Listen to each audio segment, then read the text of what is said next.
સમાચારો વિગતવાર જોઈએ। અમદાવાદના નહેરુનગરમાં નબીરાઓની રેસના ચક્કરમાં 2 યુવકોના મોત થયા છે। રેસ લગાવી રહેલી એક કારે એક્ટિવાને અડફેટે લીધું હતું અને નહેરુનગર બીઆરટીએસ બસ સ્ટેન્ડ પાસે કારે એક્ટિવાને અડફેટે લીધું હતું અને એક્ટિવાને ટક્કર મારતા જ યુવકો ઉછળીને બસના રૂટ પર જઈને પટકાયા। 22 વર્ષીય અકરમ કુરેશી અને 35 વર્ષીય અશફાક અજમેરીનું મોત થયું છે। હવે આખી ઘટનાના સીસીટીવી સામે આવ્યા છે કે કેવી રીતે આ અકસ્માત સર્જ્યો હતો નબીરાઓએ। અકસ્માતના સીસીટીવીમાં ચોંકાવનારા ખુલાસા થયા છે। 3 ગાડીઓ વચ્ચે લાગેલી રેસમાં નિર્દોષ યુવકોનો જીવ ગયો છે। નહેરુનગરથી શિવરંજની તરફ જતા હતા એક્ટિવા ચાલક અને પૂરપાટ ઝડપે આવી રહેલી આ કારે અડફેટે લેતા જમાલપુરના યુવકોનો યમરાજ સાથે ભેટો થયો। ટ્રાફિક પોલીસે ગુનો નોંધી તપાસ શરૂ કરી છે।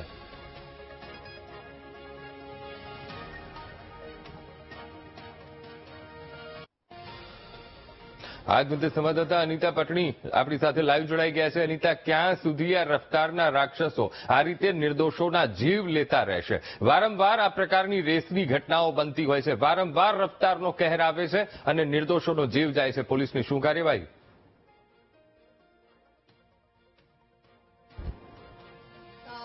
જે પ્રકારે આ જમાલપુરના 2 યુવાનોના જે અકસ્માત મોતના કેસની અંદર એક સીસીટીવી એક મોટો ખુલાસો સામે લાવ્યા છે કે 3 કાર વચ્ચે રેસ ચાલી રહી હતી। એ દરમિયાન એક કાર ચાલકે સ્ટીયરિંગ ઉપરથી કાબુ ગુમાવતા જે એક્ટિવા પર જઈ રહેલા જે 2 યુવાનો હતા, જેમાં જે અકરમ કુરેશી અને જે અશફાક અજમેરી, આ બંને યુવાનો એક્ટિવા પર જઈ રહ્યા હતા। એ દરમિયાન આ કાર ચાલકે જે રેસ કરી રહ્યા હતા એમાંથી એક કારે તેની પર પાછળથી ટક્કર મારી હતી અને આ બંને યુવાનો ઉછળીને જે બીઆરટીએસ જે કોરિડોર છે ત્યાં પટકાયા હતા, જેમાં આ જે અકરમ હતું તેનું ઘટના સ્થળે જ મૃત્યુ નીપજ્યું હતું, જ્યારે અશફાક ગંભીર રીતે ઇજાગ્રસ્ત હતા, તેને હોસ્પિટલમાં સારવાર માટે લઈ જતા વહેલી સવારે તેનું મોત નીપજ્યું હતું।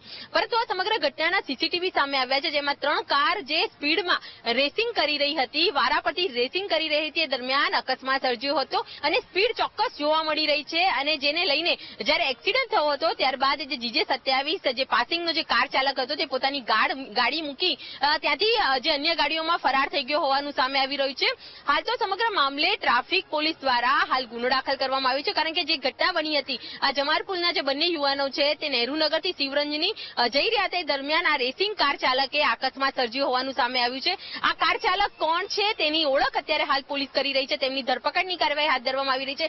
પરંતુ જે પ્રકારે પોલીસના ડર વગર મોડી રાત્રે રેસિંગ કરી રહેલા કાર ચાલકો સીસીટીવીમાં કેદ થતા અનેક સવાલો ઉઠી રહ્યા છે કે હજુ પણ લોકોને કોઈ ડર નથી અને જે સ્પીડના શોખીન, જે ઝડપથી ગાડી ચલાવનાર શોખીન જ્યારે રેસિંગ કરતા હોય છે તો નિર્દોષોનો ભોગ સતત લેવામાં આવી રહ્યો છે।